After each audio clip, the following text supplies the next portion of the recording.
அன்புடையீர் அனைவருக்கும் அன்பான வணக்கம். 365 நாளில் 365 கதைகள் என்ற இந்த பயணத்தில் உங்களை தொடர்ந்து சந்திப்பதில் மற்றற்ற மகிழ்ச்சி. நாம் ஏற்கனவே 50 நாட்கள் வெற்றிகரமாக ஜனவரி 1 தொடங்கி இன்று வரை 50 நாட்கள் பயணத்தை முடித்து இன்று 51வது நாளில் அடியெடுத்து வைத்துள்ளோம். இந்த கதைகளை உங்களுடன் நேரலையில் பகிர்ந்து கொள்வதற்கு 2 முக்கிய காரணங்கள் உள்ளன. ஒன்று, நிகழ்காலத்தில் நிகழும் நிகழ்வுகளின் அடிப்படையில் இந்த கதைகள் உருவாக்கப்படுவதால் அல்லது எழுதப்பட்டு பகிரப்படுவதால் நிச்சயமாக இதில் வரக்கூடிய நிகழ்வுகள், வழிமுறைகள், செயல்பாடுகள், சவால்களை சந்திக்கும் வழிமுறைகள், திட்டங்கள் அனைத்தும் நமக்கு ஏதேனும் ஒரு வகையில், மிக முக்கியமாக சமூக நல்மாற்றத்தை விரும்பக்கூடிய மக்களுக்கு ஏதேனும் ஒரு வகையில் நேரடியாக பயன்படும் என்ற நம்பிக்கையுடன் இந்த கதைகள் பகிரப்படுகின்றன. இரண்டாவது மிக முக்கிய காரணம், அனைத்து நாடுகளும் ஒன்றிணைந்து உருவாக்கிய United nation sustainable development goals, UNSDC நீங்கள் கூகுளில் சர்ச் பண்ணி பார்க்கலாம். இல்லை நீங்கள் குளோபல் கோல்ஸ்னு சர்ச் பண்ணி பார்க்கலாம். இந்த இலக்குகள் பற்றி உங்களுடன் அறிமுகம் செய்வதற்கு இந்த நேரலை பயன்படும் அப்படின்ற நோக்கத்தோடும் இந்த கதை சொல்லும் பயணம் 365 நாட்கள் 365 கதைகள் சொல்லும் பயணம் தொடர்ந்து நிகழ்ந்து கொண்டே வருது. சரி, இன்றைக்கி என்ன கதைன்னு பார்த்துடலாம்.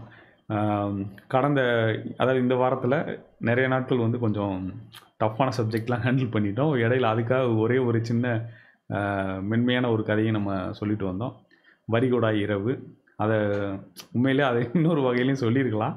இருந்தாலும் ஒரு எளிமையான முறையில் அது கொஞ்சம் என்ன சொல்கிறது, சாஃப்டாக ஒரு கதையை, அந்த கதையை சொல்லியாச்சு. அதுக்கு அடுத்து நேற்று ஒரு கதையும் சொன்னோம். அதுவும் நான் உங்களுக்கு கடைசியில் முடிக்கிறப்ப சொல்லியிருந்தேன். உயிரிழப்பு மட்டுமே ஒரு இழப்புன்னு நம்ம நினச்சிக்கிறக்கூடாது.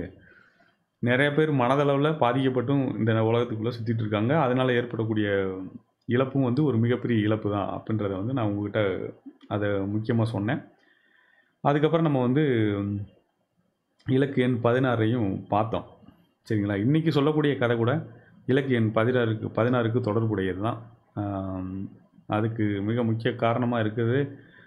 ரீசன் என்னன்னு பார்த்தீங்கன்னா, ஏன் இப்போ இந்த இலக்கை அதிகமாக போன வாரம் ஃபுல்லாக நம்ம இலக்கு 1, 2க்கான வாரமாக கொண்டாடினோம். இந்த சமயத்தில் பார்த்திங்கன்னா இலக்கு 16க்கு அதிகமாக சொல்கிறேன்.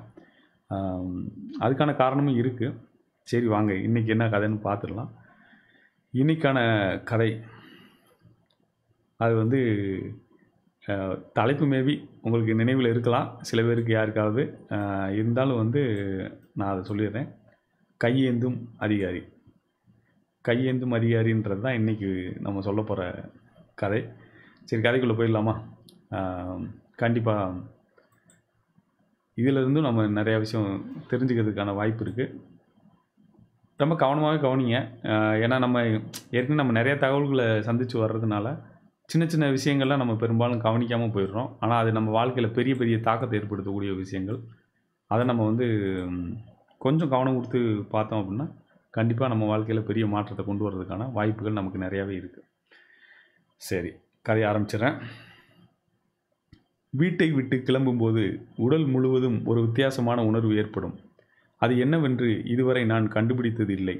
ஒருவேளை ஊரை விட்டு இடம்பெயர்ந்து வேறு ஊரில் சென்று பணிபுரியும் அனைவருக்கும் தங்கள் இல்லம் திரும்பும்போது இத்தகைய உணர்வு ஏற்படுமா? ஆனால் இதுவரை நான் அது குறித்து யாரிடமும் விவாதித்தது இல்லை. வயிற்றுக்கும் தொண்டைக்கும் இடையில் ஏதோ ஒரு அமைதி இல்லாத நிலை. வயிற்றுக்குள்ளும் அதுவே நிலையாக இருக்கும். இப்படி உங்களுக்கும் ஏற்பட்ட அனுபவம் உண்டா? அது குறித்து நான் இதுவரை அறியேன். இன்றும் அப்படியே ஒரு உணர்வு எனக்கு. ஒருவேளை அடிக்கடி ஊருக்கு செல்லும் வாய்ப்பு கிடைப்பதால் இப்படி ஏற்படுகிறதா? ஒரு நீண்ட இடைவெளி விட்டு ஊருக்கு வந்தால் இந்த நிலை ஏற்படாமல் இருக்குமா என்று நினைத்து பல மாதங்கள் ஊருக்கு வராமல் இருந்துவிட்டு இந்த முறை ஊருக்கு வந்திருந்தேன். ஆனாலும் பலன் ஒன்றுதான். இரவு பேருந்தை பிடிக்க கொஞ்சம் விரைவாக கிளம்பி செல்ல வேண்டும். அவர்கள் வழியில் நிறுத்தும் இடத்தில் சாப்பிட்டால் அந்த ஓட்டலில் விலைப்பட்டியல் நம்மை போன்ற நடுத்தர மக்களுக்கு நிச்சயமாக உதவாது. அவர்கள் வழியில் நிறுத்தும் இடத்தில் சாப்பிட்டால் அந்த ஓட்டல்களில் விலைப்பட்டியல் நம்மை போன்ற நடுத்தர மக்களுக்கு நிச்சயமாக உதவாது. ஒன்று, கிளம்பும் முன் வீட்டிலேயே இரவு உணவை முடித்துவிட்டு செல்ல வேண்டும். இல்லையே பார்சல் கட்டி கொண்டு பார்சல் கட்டி கொண்டு தான் பயணத்தை துவங்க வேண்டும். விலை அதிகத்திலும் அதிகம் என்பதை விட அதற்கு அவர்கள் சொல்லும் காரணங்கள் நாம் வேற்று கிரகத்தில் வாழ்கிறோமோ என்ற எண்ணத்தை கொடுத்துவிடும். விலை அதிகத்திலும் அதிகம் என்பதை விட அதற்கு அவர்கள் சொல்லும் காரணங்கள் நாம் வேற்று கிரகத்தில் வாழ்கிறோமோ என்ற எண்ணத்தை கொடுத்துவிடும். உடலுக்கு ஏற்படும் உபாதைகள் இந்த கணக்கில் சேர்க்க தேவையில்லை. இவை எல்லாவற்றையும் தாண்டி சமீப காலமாக பல நூறு ஓட்டல்கள் நெடுஞ்சாலைகள் நெடுகிலும் உதித்து உள்ளன. அவைகள் மிக பிரம்மாண்டமாகவும் கட்டியெழுப்பப்பட்டுள்ளன. பணம் யாருடையதென்று நான் தனியாக சொல்ல தேவையில்லை. அங்கொன்றும் இங்கொன்றுமாக இருந்த கடைகளின் எண்ணிக்கை பல்கி பெருகிவிட்டாலும் ஒவ்வொரு பேருந்தும் ஒவ்வொரு கடைகளுடன் ஒப்பந்தம் போட்டிருக்குமா அல்லது அது அவர்களின் ஓட்டலோ என்று சந்தேகம் கொள்ளும் அளவுக்கு அங்கு நிகழ்வுகள் நிகழும். அவை குறித்தெல்லாம் சிந்தித்து கொண்டிருக்க எல்லோருக்கும் நேரமில்லை. அவ்வப்போது புலம்பிவிட்டு திட்டிவிட்டு அனைவரும் அவரவர் பயணத்தை தொடர்ந்துதான் ஆக வேண்டும். நான் ஒரு வழியாக எனது இரவு உணவை மாலை 5:30க்கெல்லாம் சாப்பிட்டுவிட்டு காலைக்கான சாப்பாட்டை பொட்டலம் கட்டி கொண்டு வீட்டை விட்டு புறப்பட்டேன். எப்போதும் வழி அனுப்ப என் உடன் வரும் தந்தையை வீட்டில் இருக்கும்படி சொல்லிவிட்டு நான் புறப்பட்டேன். அதற்கு எந்தவித விசேஷ காரணமும் இல்லை. என் தந்தைக்கு அதில் கொஞ்சம் வருத்தம்தான். முன்பதிவு செய்திருந்த பேருந்திற்கென காத்திருப்பது ஒரு சுவாரஸ்யமான நிகழ்வு. அவர்கள் கைபேசியில் அழைத்து வந்துவிட்டீர்களா என்று உறுதி செய்து கொள்வார்கள். நாம் அழைத்தால் அவ்வளவு சீக்கிரத்தில் நமக்கு பதில் எதுவும் கிடைக்காது. கிடைத்தாலும் இதோ 5 நிமிஷம் 10 நிமிஷம் என்று சொல்வார்கள். ஆனால் மணிக்கணக்கில் ஆனாலும் வந்து சேர மாட்டார்கள். வந்து சேர்ந்தாலும் அவர்கள் சொல்லும் காரணம் வழி முழுக்க டிராஃபிக் சார் மேடம். நாம் பாவம் போல் அதை நம்பிக்கொண்டு இருக்கலாம். பேருந்து உள்ளே உட்கார்ந்து கொண்டு இந்த பொய்யை கேட்டுக்கொண்டே இருப்பவருக்கு என்னவாகும்? இன்னும் கொஞ்சம் நேரத்தில் நீங்களும் அந்த நிலையை அடைவீர்கள். அந்த அனுபவத்தை அடைவீர்கள். அந்த அனுபவம் உங்களுக்கு கிடைக்கும்போது உங்களுக்கு வரும் கோபம் முதலில் உங்களைத்தான் பாதிக்கும். அப்படியே பல பாதிப்புகளுடன் உங்கள் பயணம் ஒரு இடத்தில் இருந்து இன்னொரு இடம் சேரும் வரை தொடராமல் இருக்க கண்களை மூடி உறங்கிவிடுவது நல்லது. தோராயமாக இறங்க வேண்டிய இடம் வரும் நேரம் தெரிந்தால் அலாரம் வைத்துக் கொள்வதும் நல்லது. உங்களை அந்த இடத்தை தாண்டி அழைத்து கொண்டு போய் விடும் நிகழ்வு நிகழாமல் இருக்கத்தான் இதைவிட மிகப்பெரிய கொடுமை ஒன்று நடக்கும். அது உங்கள் அருகில் உட்கார்ந்து இருக்கும் நபர் உங்கள் பேருந்து கட்டணம் எவ்வளவு என்று கேட்பது. அதில் உங்கள் இருவரில் ஒருவரின் கட்டணம் குறைவாக இருப்பது பல சமயங்களில் நிகழும். அந்த நிமிடத்திற்கு பின் உங்கள் நிம்மதி எங்கோ தெருவில் இறங்கி ஓடிக்கொண்டிருக்கும். அதுவும் பேருந்து செல்லும் திசைக்கு எதிர் திசையாக கூட இருக்கலாம். அத்தனையும் தாண்டி ஊரை விட்டு ஊர் சென்று பணம் ஈட்டி வீட்டை வாழ வைக்க தங்கள் வாழ்க்கையை மேம்படுத்திட அத்தனையும் தாண்டி ஊரை விட்டு ஊர் சென்று பணம் ஈட்டி வீட்டை வாழ வைக்க தங்கள் வாழ்க்கையை மேம்படுத்திட பலர் போராடி கொண்டுதான் இருக்கிறார்கள். நான் இதில் எந்த பட்டியலில் இருப்பேன் என்று நீங்களே யோசித்துக் கொள்ளுங்கள். இதோ நான் உங்களிடம் முன்பே சொன்னதுபடி எனது கைபேசியில் அலாரம் வைத்து விட்டேன். கவனமாய் என் அருகில் இருப்பவரிடம் கட்டணம் பற்றி விசாரிக்காமல் கண்களை மூடிவிட்டேன். மறந்தும் விழித்துவிடக் கூடாதென கைக்குட்டையை மடித்து கண்களை மூடிவிட்டேன். பேருந்து பயணத்தில் உட்கார்ந்து கொண்டே உறங்குவது ஒரு பெரிய கலை. அதை எந்த கல்லூரியிலும் கற்றுத்தர மாட்டார்கள். பயணித்து பயணித்து தான் நாம் கற்றுக்கொள்ள வேண்டும். போய் சேரும் ஊர் போய் சேர்ந்ததும் அலுவலகம் செல்லும் முதல் நாளில் நாம் முழுவதும் விழிப்புணர்வுடன் இருப்போம் என்பது உறுதி செய்ய இயலாது. ஆனாலும் வாரத்தின் முதல் நாள் மிகவும் முக்கியமான நாள் என்பது பெரும்பாலான அலுவலகங்களுக்கு மிகச் சரியாய் பொருந்தும். ஆனாலும் வாரத்தின் முதல் நாள் மிகவும் முக்கியமான நாள் என்பது பெரும்பாலான அலுவலகங்களுக்கு மிகச் சரியாக பொருந்தும். எனது அலுவலகத்தில் நாளை காலை செய்ய வேண்டிய முக்கிய பணிகள் குறித்து யோசித்தபடியே கண்மூடி கிடந்தேன். உணவு தயாரித்தல் காலையில் குறிப்பிட்ட நேரத்தை தனதாக்கிக் கொள்ளும். இப்போது பார்சல் அதாவது பொட்டலம் கட்டி இருப்பதால் அந்த நேரம் மிச்சம். கொஞ்சம் குட்டி தூக்கம் போட்டுவிட்டு அலுவலகத்திற்கு கிளம்பலாம். இன்று விரைவாக புறப்பட்டு விட்டதால் காலை 4 மணி வாக்கில் நான் இறங்க வேண்டிய இடத்திற்கு இந்த பேருந்து சென்றுவிடும். அலுவலக பேருந்து காலை 8:25க்கு வரும். ஆகையால் குறைந்தது 2.5 மணி நேரம் தூங்குவதற்கு கிடைக்கும். வாழ்க்கையில் தூக்கம் என்பது எவ்வளவு முக்கியம் என்பது அதை கிடைக்காதவர்களுக்குத்தான் தெரியும். நல்ல வேளை, எனக்கு அந்த பிரச்சனை இதுவரை வந்து சேரவில்லை. அதற்கென யாருக்கு நன்றி சொல்வது? நான் நினைத்து கொண்டிருக்கையில் பேருந்தில் பெருந்திரையில் திருட்டு பென் டிரைவில் புதிய படம் ஒன்றை போட்டார்கள். எனது கைக்குட்டையை காதோடு சேர்த்து இறுக கட்டிக்கொண்டு கண்களை மூடினேன். அந்த படத்தின் ஒலி என் காதில் விழாமல் போகும் அளவிற்கு தூக்கத்திற்கு எப்போது சென்றேன் என எனக்கு நினைவில்லை. அருமையான மெல்லிசைதான் எனது கைபேசியின் அலாரமாக இருந்தது. ஆனால் அதற்கு முன் படு பயங்கரமான கூச்சலுடன் அருகில் இருந்த இன்னொரு நபரின் கைபேசி அலறியது. நானும் அலறி அடித்து எழுந்தேன். நான் இறங்க வேண்டிய இடத்திற்கு இன்னும் 10 கிலோமீட்டர் என தூரக்கல்லும் பெயர் பலகையும் காண்பித்தன. நான் என்னை தயார்படுத்தி கொண்டேன். எனக்கு 2 வழி இருக்கு. நான் எப்போதும் இறங்கும் இடத்தில் இறங்கி 1 கிலோமீட்டர் நடந்து எனது இல்லத்திற்கு செல்வதற்கான பேருந்து நிறுத்தம் நிற்கும் இடத்திற்கு சென்று என் இல்லத்திற்கு பயணிப்பது, அல்லது மிகவும் அதிகாலையில் வந்தால் இறங்கும் இடத்தில் இறங்கி இடையில் இருக்கும் ரயில் நிலையத்தை கடந்து எனது இல்லத்திற்கு செல்வதற்கான பேருந்து நிற்கும் இடத்திற்கு சென்று என் இல்லத்திற்கு பயணிப்பது. முதல் வழி கொஞ்சம் ஆபத்தானது. எந்த வெளிச்சமும் இல்லாமல் இருண்ட பகுதியில் 200 முதல் 300 மீட்டர் நடக்க வேண்டும். கைபேசி வெளிச்சம் போதும் என்றாலும் கொஞ்சம் அச்சத்தை ஏற்படுத்தும் அந்த தூரம். ஆகையால் யோசித்தபடியே அமர்ந்திருந்தேன். சரி என 2வது வழியை தேர்ந்தெடுக்க நினைப்பதற்குள் முதல் நிறுத்தத்திற்கு வந்து நின்றது பேருந்து. ஏதோ நினைத்தவனாக அங்கேயே இறங்கினேன். கீழே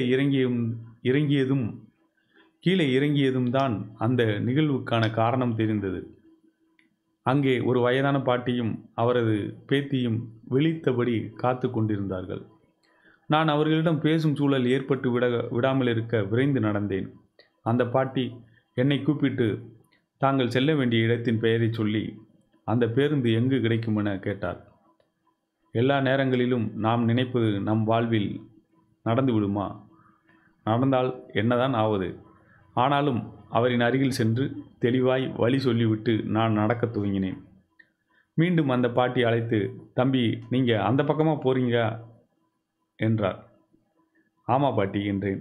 நாங்களும் வரட்டுமா? வாங்க போகலாம் என முன்னோக்கி நடந்தேன். நான் செய்யும் ஒவ்வொரு நொடி காலதாமதமும் நான் தூங்குவதற்கான நேரத்தில் காலத்தை குறைத்து கொண்டே போகும். அறிந்தும் அந்த 300 மீட்டராவது அவர்களுடன் நடப்பதென முடிவு செய்தேன். நான் மிக பெரிய வீரன் இல்லை. இருந்தாலும் அந்த செயல் மிகவும் அவசியமானதென நம்பினேன். அதை உறுதி செய்ய அந்த பாட்டியிடம் ஒரு கைப்பையை வாங்கி கொண்டு மெதுவாய் நடந்தேன். அவர் எனது பெயரில் துவங்கி மொத்த வரலாற்றையும் கேட்டுக்கொண்டே வந்தார். இத்தனை தகவல்கள் இவர்களுக்கு எதற்கு? நினைத்தபடியே நடந்தேன். இத்தனை தகவல்களை வைத்து இவர்கள் என்னதான் செய்வார்கள்? நானோ பெயர்களை கூட நினைவில் வைத்திருப்பதில்லை. என்னிலிருந்து முழுவதும் மாறுபட்ட ஒரு நபருடன் பயணித்து கொண்டிருக்கிறேன் என்பது எனக்கு இன்னும் புதுமையான உணர்வை கொடுத்தது. கொஞ்சம் தூரத்தில் இருட்டுக்கு மிக அருகில் காவல்துறையின் வாகனம் வண்ண விளக்குகளால் தான் யாரென்று சொல்லி கொண்டிருந்தது. அப்பாடா, எனக்கு இருந்த பயம் கொஞ்சம் குறைந்தது. என் பயம் மட்டுமல்ல, என்னோடு வரும் அந்த இருவரின் மீதுமான பயமும் தான்.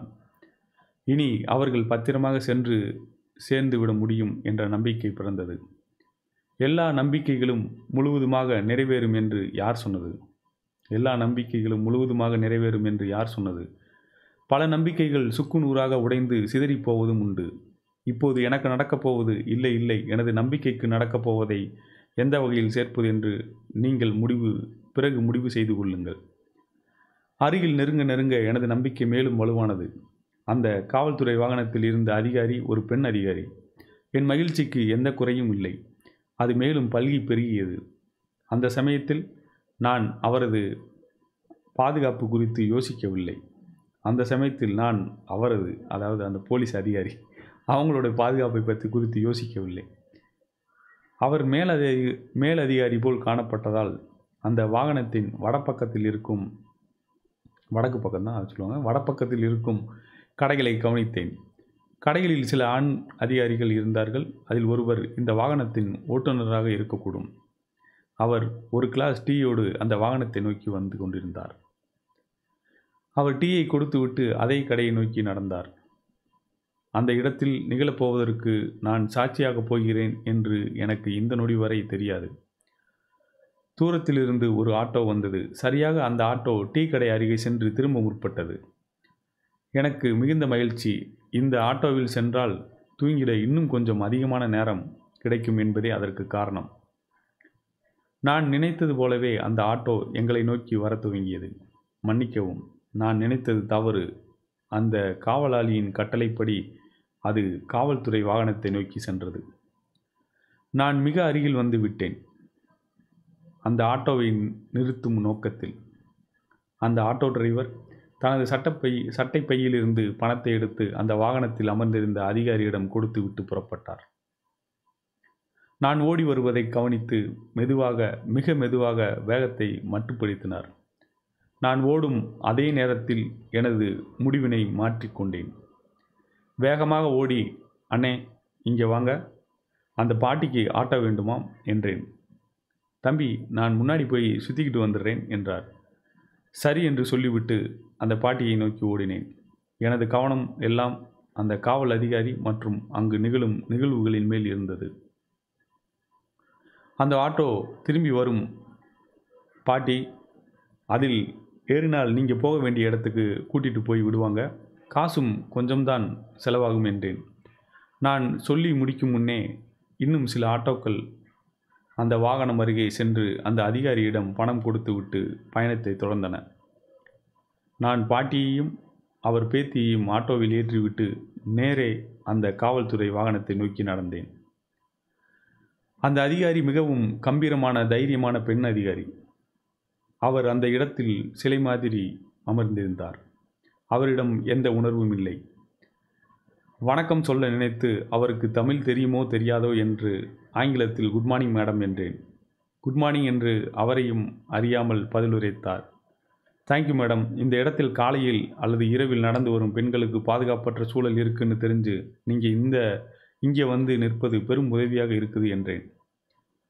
இட்ஸ் அவர் டியூட்டி என்றார். இந்த நாள் இனிய நாளாக அமையட்டும் என்றேன். நீங்கள் தமிழா என்றார். ஆமாம் என்றேன். நானும் தமிழ்தான். அவர் தமிழ்நாட்டில் இருப்பதை மறந்துவிட்டாரோ என்னவோ. சரிங்க தோழர், ஒரு தாழ்மையான வேண்டுகோள் என்றேன். தோழர் என்ற சொல் எங்கு யாரால் பயன்படுத்தப்படும் என்பதை காவல்துறை நன்கு அறியும். ஆனால் அவர்கள் கணிப்பு முற்றிலும் தவறு. நான் ஒரு சாமானியன்தான். அவர் சொல்லுங்க என்று தலையசைக்க, இவ்வளவு அதிகாலையில் உங்களைப் போன்ற மேலதிகாரிகள் இத்தகைய செயலில் ஈடுபடுவது எந்த வகையில் நியாயமானதாக அமையும் என்றேன். அவர் கம்பீரம் அவரை விட்டு நீங்கி அவர் கண்கள் ஈரமாகின. பிரதர், நான் இந்த பணிக்கு வர பல ஆண்டுகள் பல துன்பங்களை கடந்து போராடி வந்தேன். இங்கு வந்தால் எனக்கு கொடுத்த இந்த மாத இலக்கு என்று சில லட்சங்களை சொன்னார். அது அவரது பல மாத சம்பளம் என்பதையும் சொன்னார்.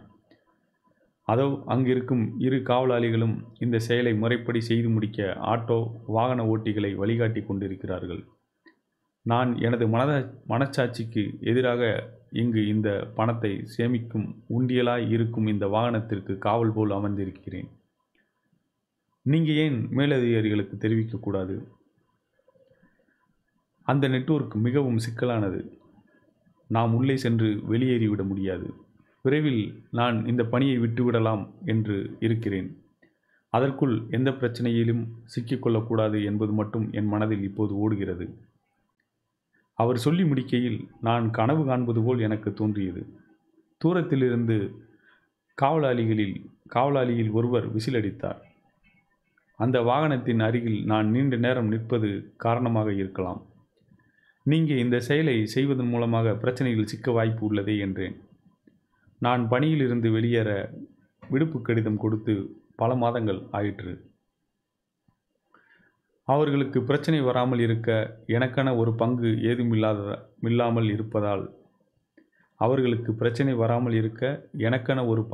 ஏதுமில்லாமல் இருப்பதால் என்னை பணியிலிருந்து இன்னும் விடுவிக்கவில்லை என்றார். நான் ஏதாவது செய்ய முடியுமா என்றேன். உங்கள் வாழ்வை சிக்கலில் நீங்களே சிக்க வைத்து கொள்ள வேண்டாம். நன்றி என்றார். அங்கிருந்து விசில் சத்தம் அதிகமானது. எனது எண்ணை அவரிடம் கொடுத்துவிட்டு அவரது எண்ணை நேரம் கிடைக்கையில் அனுப்பும்படி சொல்லிவிட்டு அங்கிருந்து விரைந்து புறப்பட்டேன். தூங்கி எழுந்து வழக்கம் போல் எனது பணிகள் பரபரப்பாய் சென்று கொண்டிருந்தன. ஒரு நாள் மதிய உணவு இடைவேளையில் செய்தியில் இப்படி வாசித்தார்கள். அதிகாலை 4 மணி அளவில் பணியில் ஈடுபட்டிருந்த பெண் காவல் அதிகாரியின் வாகனத்தில் லாரி மோதி அதே இடத்தில் அவர் உயிரிழந்தார். அவரது குடும்பத்தாருக்கு அரசு நிவாரண நிதியையும் ஒரு அரசு பணியையும் அறிவித்தது. அதே கம்பீரமான அவரின் புகைப்படம் திரையில் அவர் அமர்ந்திருந்த அந்த அரசு காவல்துறை வாகனம் உடலையும் வெட்டி எடுக்க முடியாத அளவில் சுக்குநூறாக உடைந்து சாலையோடு சாலையாக ஒட்டி கிடந்தது. உடைந்தது யார் யாரோட நம்பிக்கையோ, அனைத்து நம்பிக்கைகளும் நிறைவேறி விடுவதில்லை அப்படின்னு இந்த கதை முடியுது. அன்புடன் கருவொலி ராசமகேந்திரன். இந்த கதை கையேந்தும் அதிகாரிகள் அப்படின்ற தலைப்பில் எழுதின கதை. நிறையா விஷயங்கள் என்ன சொல்கிறது, கதையாக படிக்கிறப்ப நம்ம யோசிப்போம், சிந்திப்போம். அதுக்கடுத்து வாழ்க்கையில் அதே மாதிரி நிறையா சூழல்கள் நமக்கு கிடைக்கும். ஆனால் நம்மளே அதை வாழ்க்கையில் ஃபாலோ பண்ணுமா இல்லையான்றது ரொம்ப எல்லாருக்குமே ஒரு கேள்விக்குறியான ஒரு விஷயமா இருக்குது. அப்போ இந்த இடத்துல இதில் நிறையா விஷயங்கள் எடுத்துருக்கு. ஒரு இடத்துல ரொம்ப சிம்பிளாக எடுத்துக்கிட்டோன்னா, ஆரம்பத்தில் அந்த கதாபாத்திரம் ஒரு இடத்துலேருந்து வேறு இடத்துல போய் வேலை பார்க்குறவங்க ஒவ்வொரு முறையும் வீட்டுக்கு வந்துட்டு அவங்க சொந்த ஊரை விட்டு போகிறப்ப என்ன விதமான உணர்வுகள் ஏற்படும் அப்படின்றத அதில் சொல்லியிருக்கோம். அது சின்ன சின்ன விஷயந்தான், ஆனால் எல்லாருக்கும் அந்த உணர்வு இருக்கும். அதை பற்றி நம்ம கொஞ்சம் நல்லா புரிஞ்சுக்கிற வேண்டிய அவசியமாக இருக்குது. இடம் பெயர்ந்து போக வேண்டியதுக்கான அவசியம் எதனால் ஏற்படுது அப்படின்றதையும் எல்லோரும் யோசிக்கணும். சரி, அதுக்கான சில இலக்குகள் இருக்குது, அதையும் நம்ம இன்றைக்கி அறிமுகம் செஞ்சு வைப்போம். அதுக்கடுத்து ரொம்ப முக்கியமான விஷயமா பார்த்தோம் அப்படின்னா, இப்போ ஒரு இடத்துல இக்கட்டான சூழ்நிலையில் சில பேர் இருக்கப்போ அங்கே சக மனிதர்களாக இல்லை சக உயிரினமாக நம்ம அடுத்தவங்களுக்கு உதவ வேண்டியது ரொம்ப அவசியம். கண்டிப்பாக அவங்களோட இதுக்கு தான் முக்கியத்துவம் கொடுப்போம் எல்லாருமே. இருந்தாலும் வாய்ப்பு கிடைக்கிறப்ப இல்லை வாய்ப்பு உருவாக்கியாவது நம்ம உதவி செய்ய வேண்டியது அவசியம். உங்களுடைய மனது மாறுபட்ட சிந்தனை ஓட்டத்தில் போனால் கூட அந்த இடத்துல ஒரு சின்ன உதவியாக அதை செய்யலாம். கண்டிப்பாக அது செஞ்சோம் அப்படின்னா அது நம்ம வாழ்க்கைக்கு நிறையா ஒரு மகிழ்ச்சி கொடுக்கக்கூடியதாக, திருப்தி கொடுக்கக்கூடியதாக, அமைதி கொடுக்கக்கூடியதாக அமையும். அதுக்கடுத்து மிக முக்கியமானது, நிறைய பேரை நம்ம வெளிப்படையாக சும்மா பார்த்துட்டு அவங்கக்கிட்ட எதுவுமே பேசாமல் எதுவுமே செய்யாமையும் நம்ம அவங்கள பற்றியான கண்ணோட்டங்களை வேறு வேறு விதமாக உருவாக்கி வச்சுக்கிடுவோம். அப்படி நிறையா இருக்குது. அதில் மிக முக்கியமாக அரசு பணியில் இருக்கக்கூடிய அதிகாரிகள் நிறைய பேர் சொல்லுவோம். ஆனால் நம்ம எல்லா இடத்துலையும் கொடுக்குற எக்ஸ்கியூஸ் தான், எங்கள் ஹையர் ஆஃபீஸில் அப்படி சொல்கிறாங்க அதனால் செய்ய வேண்டியது இருக்குது அப்படி இப்படின்னு நம்ம சொல்கிறதுக்கான பார்ப்போம். மேலும் இன்னொன்று இப்போ இதுக்கு முன்னாடி சொன்ன கதைகளில் கூட சொல்லியிருந்தேன் முன்னாடியும். ஒரு ஆண் மட்டும்தான் கையூட்டு பெறுதல், அதாவது லஞ்சம் வாங்கிறது இல்லை லஞ்சத்தை கொடுத்து எதையாவது செயல்களை செய்கிறது அப்படின்றதெல்லாம் கிடையாது. கண்டிப்பாக ஒரு செயல் நடக்கணும் அப்படின்னு நினைக்கிறப்ப அதை இரு பாலினத்தினரும் செய்யத்தான் செய்கிறாங்க, இல்லை 3 பாலினத்தினரும் செய்யத்தான் செய்கிறாங்க அப்படின்னே சொல்லணும் உறுதியாக. அப்போ அந்த செயல் வடிவம் அப்படின்றது ஒரு பாலினத்தை சார்ந்து இல்லை, எல்லாருனாலையும் அதை செய்ய முடியுது, செய்கிறாங்க. அவங்களுடைய அளவுகளை பொறுத்து எல்லோரும் செஞ்சுருக்காங்க, செய்ய முடிஞ்சிருக்கு. நிறையா நாடுகளில் நம்ம இதை பார்த்துருக்கோம். நம்ம மாநிலத்திலே கூட என்ன சொல்கிறது, மிகப்பெரிய எல்லாமே சட்ட ரீதியாகவுமே பிடிபட்ட நிறையா பெண் அதிகாரிகள் இருக்காங்க. அதே மாதிரி மிகப்பெரிய தலைவர்களாக இருந்தவங்களும் இருக்காங்க, நிறைய பேர் இருக்காங்க. ஸோ அப்போ இது ஒரு பாலினம் சார்ந்ததாக இல்லை. அப்போ தீங்கு இல்லை நாட்டோடைய நன்மைக்கு எதிராக, இல்லை வீட்டோட நன்மைக்கு எதிராக, இல்லை ஒரு ஊர், இல்லை ஒரு மாநிலத்தோடைய, இல்லை ஒரு மாவட்டத்தோடைய நன்மை தீமைகளில் பங்களிக்கிறதுக்கு எல்லாருக்குமே வாய்ப்பு இருக்குது. அதான் உண்மை. இப்போ இதில் நம்ம எந்த விஷயத்தில் பங்களிக்க போகிறோம் அப்படின்றத நம்ம தான் முடிவு பண்ணி அதுக்கேற்றபடி செயல்களை கொண்டு வரணும். அதனால தான் இந்த கதைகளை கண்டிப்பாக நான் உங்கள்கிட்ட சொல்லிக்கிட்டே இருக்கேன். சாய்ஸ் நீங்கள் தான் அங்கே தேர்ந்தெடுக்கிறீங்க, எந்த வழியில் போகிறதுன்ற ஒவ்வொரு கட்டத்துலையும் தேர்ந்தெடுக்கிறீங்க. தயவு கூர்ந்து இந்த உலகத்தில் பரப்பக்கூடிய அந்த பொய் பரப்புரைகள் இருக்கு பாருங்க, அதை வந்து நம்புறதை கொஞ்சம் நிப்பாட்டுங்க. அதாவது மோசமான செயல்கள் செய்கிறவங்க தான் நல்லா வாழ்கிறாங்க, அவங்க தான் திருப்தியாக இருக்கிறாங்க அப்படின்னு நேற்று சொன்ன கதையெல்லாம் நீங்கள் அதெல்லாம் கொஞ்சம் கூட யோசித்து பார்க்க முடியாது. அவங்க வந்து அதை ஹை லெவலில் வந்து ஒரு பெரிய விஷயமா எடுத்துக்கிறாம கூட இருக்கலாம். ஆனால் நிகழ்வுகள் இருக்க தான் செய்யுது, அது வந்து பொய் கிடையாது. அப்போ நம்ம வந்து வாழ்க்கையில் நம்ம நிம்மதியாக இருக்கணும், இல்லை நம்ம வாழக்கூடிய பகுதி, ஊர், மக்கள் எல்லோரும் நிம்மதியாக இருக்கணும், இல்லை அமைதியோடு வாழணும் அப்படின்னா அதுக்கு வந்து கண்டிப்பாக ஒரு நேர்மறையான நல்ல ஒரு சமூகத்துக்கான பங்களிப்பை நம்ம என்ன செய்யலாம் அப்படின்றத அடிப்படையில் செயல்படுறது ரொம்ப நல்லது. அந்த வகையில் இன்றைக்கி நம்ம வந்து ஒரு இலக்கு எப்பயுமே இதெல்லாம் அடிப்படையாக வச்சு தான் அந்த யூஎன் சஸ்டைனபிள் டெவலப்மெண்ட் கோல்ஸ் உருவாக்கியிருக்காங்க. ஸோ நம்ம அதை பார்க்கலாம். இன்றைக்கும் ஒரு இலக்கு என்ன இலக்கு உருவாக்கியிருக்காங்க அப்படின்னு நிறைய இலக்குகள் நம்ம ஏற்கனவே பார்த்துட்டு தான் வந்தோம். அதன் அடிப்படையில் இன்றைக்கி வந்து 16வது இலக்கு நம்ம ஏற்கனவே நேற்று முன்னாடி பார்த்தோம். இன்றைக்கி வந்து அதே இலக்குகளை பற்றியான தகவல்களை வந்து பார்த்துடலாம். சரி, இலக்குகள் குளோபல் கோல்ஸ் அப்படின்ற இணையதளத்தில் நீங்கள் போய் பார்த்துக்கலாம். சரி, நம்ம இப்போ இதில் இந்த வாரத்தில் மிக முக்கியமாக சட்டம் சார்ந்த இல்லை அரசு சார்ந்த அரசு கட்டமைப்பு சார்ந்த விஷயங்களை பற்றி நிறையா அந்த மாதிரியான கதைகளாக தான் சொல்லிட்டு வரேன். அந்த நிகழ்வுகளின் அடிப்படையில் எழுதப்பட்ட கதைகளாக தான் இருக்குது. ஸோ அந்த வகையில் நம்ம பார்க்குறப்ப இந்த ஒரு இலக்கு 16 அது வந்து ரொம்ப மிக முக்கியமான ஒரு இலக்காக இருக்குது. இலக்கு 16 அப்படின்னு நம்ம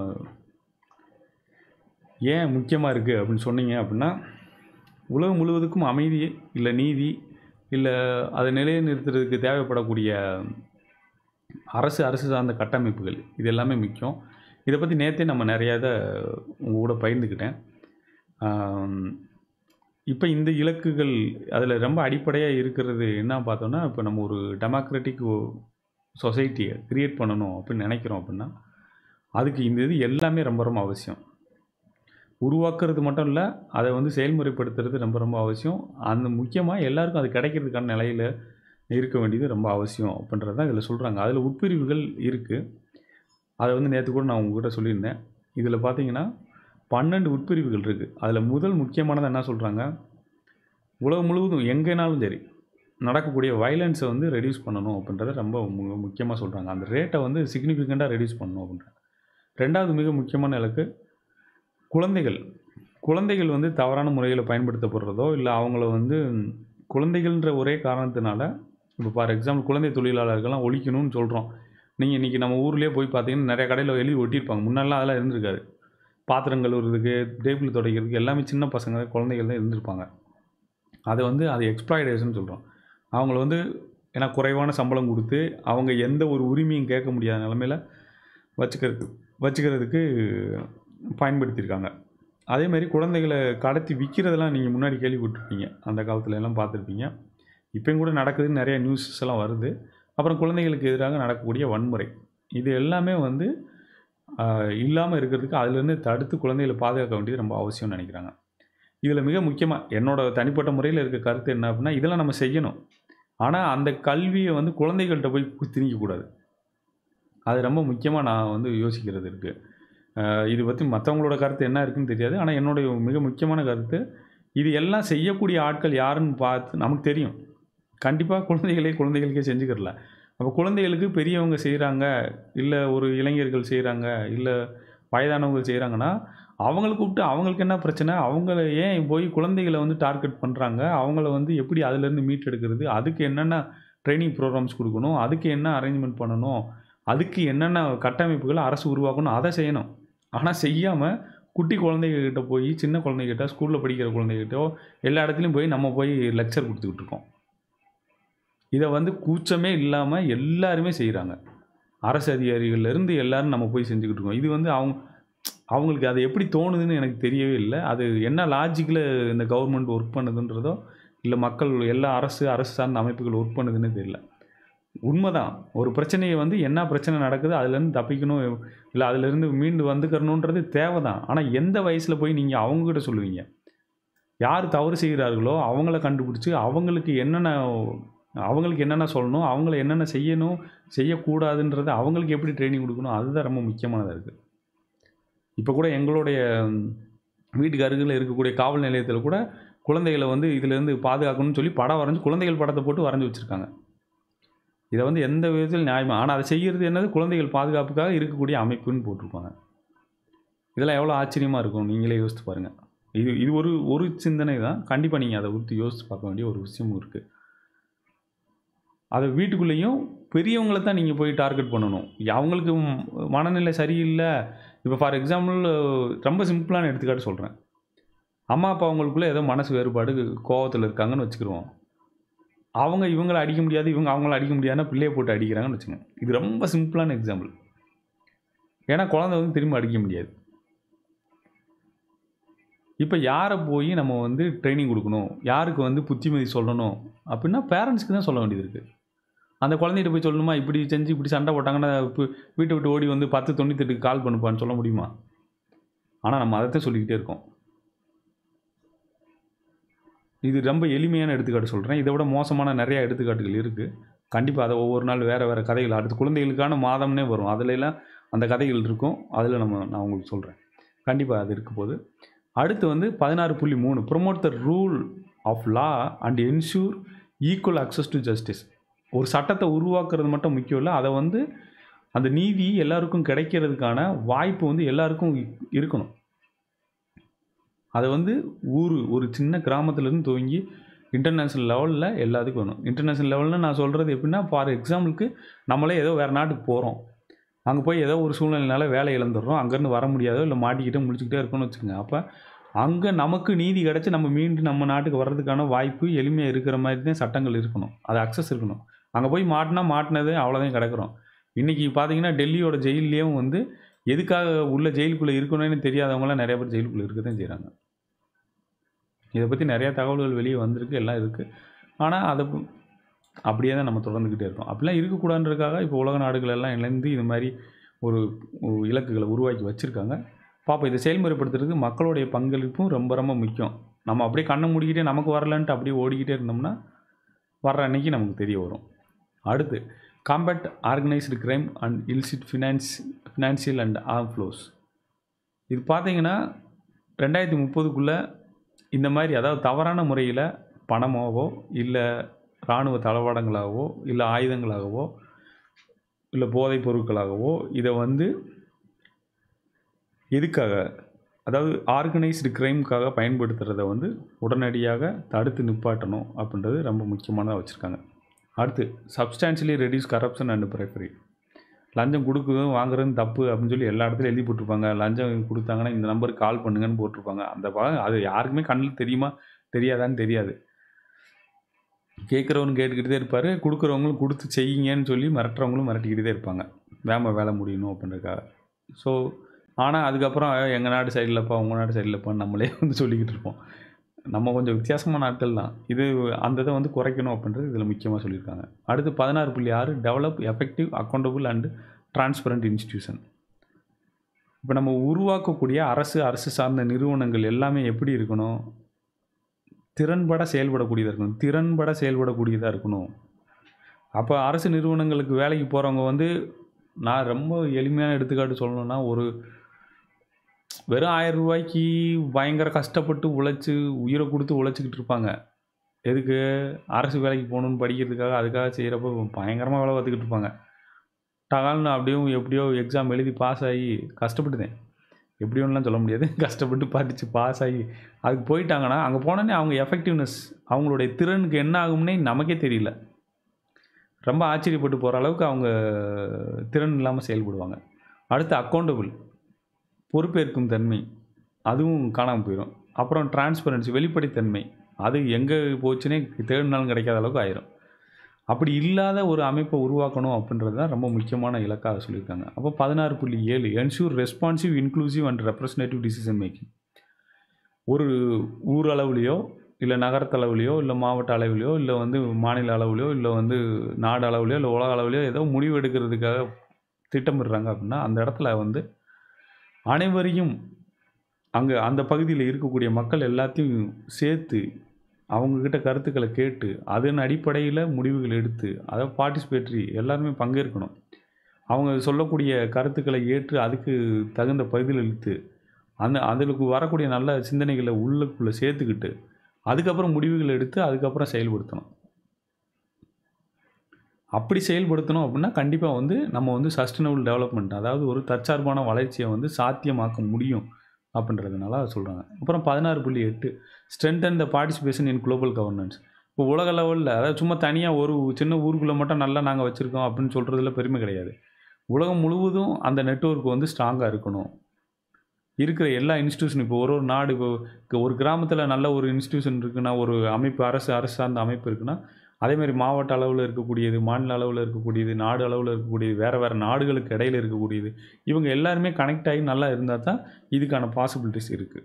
அதுக்கடுத்து 16.9 ப்ரொவைட் யூனிவர்சல் லீகல் ஐடென்டிட்டி. ஒவ்வொரு பிறக்கக்கூடிய குழந்தைக்கும் வந்து லீகல் ஐடென்டிட்டி வந்து ரொம்ப ரொம்ப அவசியம். அதை கொடுக்குறாங்க. 2030க்குள்ளே இந்த பர்த் ரெஜிஸ்ட்ரேஷன் வந்து ரொம்ப அவசியம். அப்போ டோட்டலாக மக்கள் தொகை எவ்வளோ இருக்குன்றது தான் நம்ம வந்து வளர்ச்சிக்கான திட்டமிடுதலில் அடிப்படையான தகவலாக இருக்குது.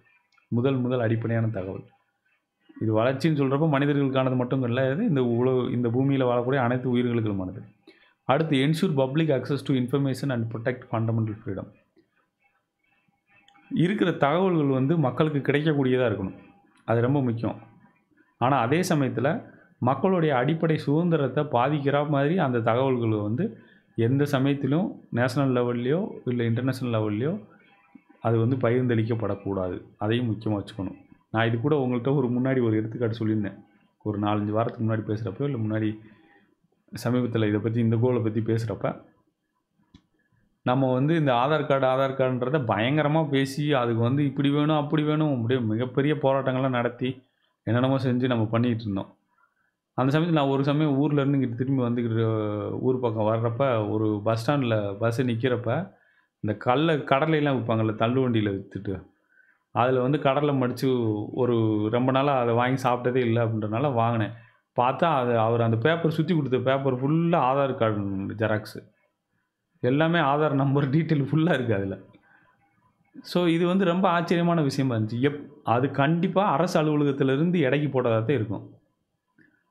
இதில் எந்த மாற்று கருத்தும் கிடையாது. வேறு யாருக்கும் அவ்வளோ ஆதார் கார்டு டீட்டெயில் வந்து அவ்வளோ சீக்வன்ஸாக வந்து பிரிண்ட் அவுட் எடுக்கிறதுக்கு பாசிபிலிட்டிஸ் கிடையவே கிடையாது. ஸோ அப்போ இதில் அந்த பாயிண்ட் தான் சொல்கிறாங்க. பப்ளிக் டேட்டா இன்ஃபர்மேஷன்ஸ் வந்து பப்ளிக் அக்சஸ் இருக்கணும். ஆனால் அது ஃபண்டமெண்டல் ரைட்ஸை ஃபண்டமெண்டல் சுதந்திரம் அதாவது அடிப்படை சுதந்திரத்தை வந்து பாதிக்கக்கூடிய வகையில் இருக்கவே கூடாது அப்படின்றத வந்து அது ஒரு சின்ன நாட்டிலேருந்து ஒரு உலகம் முழுவதும் இன்டர்நேஷ்னல் லெவலில் அந்த இதை வந்து மெயின்டைன் பண்ணணும் அப்படின்றத அதில் சொல்லியிருக்காங்க. இதெல்லாம் செய்கிறதுக்கு 2 அடிப்படையான ஒரு கோட்பாடுகளை வந்து எல்லா நாடுகளும் கடைபிடிக்கணும்னு சொல்கிறாங்க. Strengthen national institution to prevent violence and combat for terrorism and crime. அப்போ நம்ம என்ன பண்ணணும், ஒரு நேஷனல் லெவலில் இருக்கக்கூடிய அரசு சார்ந்த அமைப்புகளை வந்து வலிமைப்படுத்தணும். வலிமைப்படுத்துறது மூலமாக ஒரு நாடுகளில் ஏற்படக்கூடிய டெரரிசம் சம்மந்தமானதோ இல்லை கிரைம் சம்மந்தமானதோ இல்லை வயலன்ஸோ இது எதுவுமே நடக்காமல் ப்ரிவெண்ட் பண்ணணும். அது டெரரிசம் கிரைம் அதை வந்து எதிர்த்து போராடுறதுக்கான எல்லா வலிமையும் இருக்கக்கூடியதாக நம்ம உருவாக்கி வச்சுருக்கணும். 2வது ப்ரொமோட் அண்ட் என்ஃபோர்ஸ் நான் டிஸ்கிரிமினேட்டரி லா அண்ட் பாலிசிஸ். நம்ம உருவாக்கக்கூடிய சட்டத்திட்டங்கள் வந்து எப்படி இருக்கணும்னு பார்த்திங்கன்னா எல்லா கட்டத்துலேயும் எல்லாருக்கும் கிடைக்கக்கூடிய சமமான உரிமை கொடுக்கக்கூடியதாக இருக்கணும். அது வந்து ஒரு தற்சார்பு வளர்ச்சிக்கு சார்ந்ததாக இருக்கணும் அப்படின்றத வந்து இதில் முக்கியமாக வச்சுக்கணும். சரி, இந்த இலக்குகள்லாம் நம்ம தெரிஞ்சு வச்சுருக்கோம். இலக்கு 16 அதுக்கான உட்பிரிவுகள் எல்லாத்தையும் இன்றைக்கி நம்ம பார்த்தோம். உங்களுக்கு கண்டிப்பாக இதோடைய அடிப்படையான ஐடியா என்னன்னு புரிஞ்சிருக்குன்னு நினைக்கிறேன்.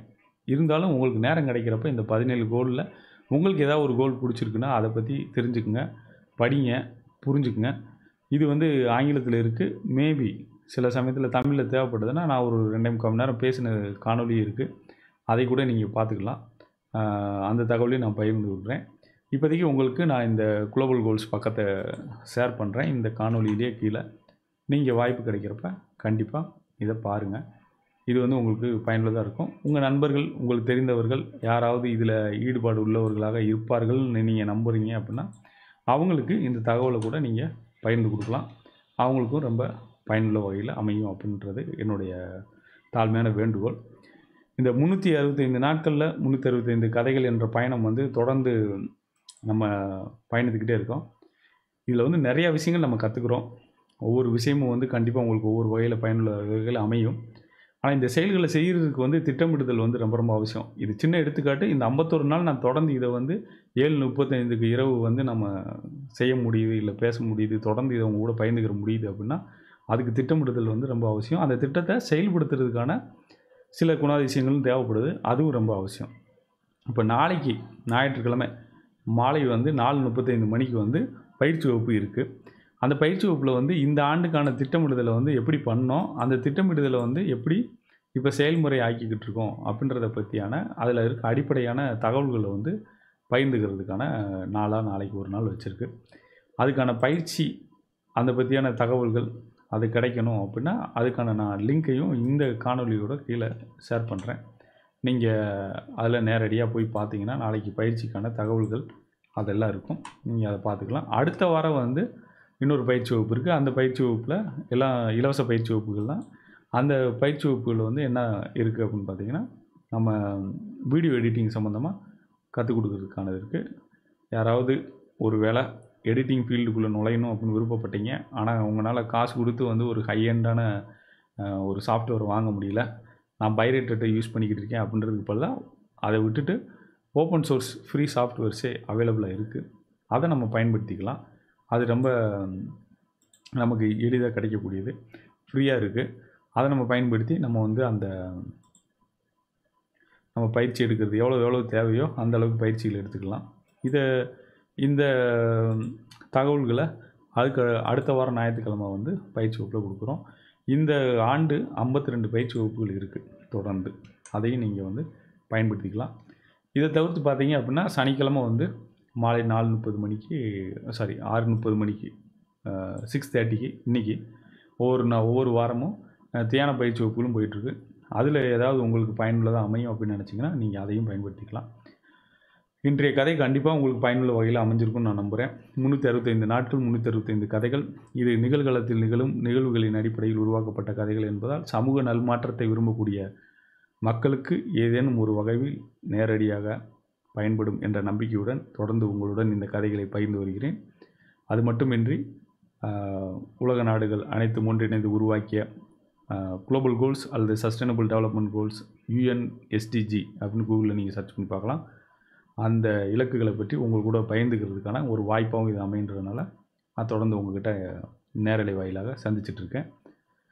இது உங்களுக்கு பயனுள்ளதாக இருந்தது அப்படின்னா தொடர்ந்து இதை நீங்கள் கேட்டு அதுக்குள்ளே சொல்கிற விஷயங்களை உங்கள் வாழ்க்கையில் பயன்படுத்த முயற்சி பண்ணுங்கள். அது உண்மையிலே உங்கள் வாழ்க்கையில் மாற்றத்தை ஏற்படுத்துறதுக்கு உதவிகரமாக இருக்குதுன்னு நம்பினீங்கன்னா உங்களுடைய நண்பர்கள், தெரிந்தவர்கள், உறவுகள் அவங்ககிட்ட நீங்கள் பகிர்ந்துக்குங்க. உங்களுடைய கருத்துக்கள் இல்லை இனிமேல் வரக்கூடிய கதைகள் என்ன இந்த மாதிரி விஷயங்கள்லாம் சொல்லணும் அப்படின்னு ஏதாவது ஒன்று உங்களுக்கு விருப்பம் இருந்ததுன்னா அதை பற்றி கூட சொல்லுங்கள். கண்டிப்பாக அந்த கதைகளையும் வந்து நான் வந்து பகிர்ந்தளிக்க முயற்சி பண்ணுறேன். இல்லை உங்கள் வாழ்க்கையில் நடந்த நிகழ்வு அது வந்து இன்னொருத்தவங்களுக்கு இல்லை சமூகத்துக்கு பயனுள்ளதாக அமையும். அப்போ நீங்கள் அந்த சந்தித்த சவால்கள் என்ன, அதை எப்படி நீங்கள் ஹேண்டில் பண்ணி அதை வந்து வெற்றிகரமாக மாற்றுனீங்க அப்படின்ற ஏதாவது நல்ல ஒரு மாற்றத்துக்கு உதவிகரமாக இருக்கக்கூடிய ஒரு விஷயமா இருந்தால் கூட நீங்கள் என்கிட்ட பகிர்ந்தளிக்கலாம். அதை கதையாக மாற்றி அதுக்கப்புறம் வந்து நம்ம அதை மக்கள்கிட்ட பகிர்ந்துக்கலாம்.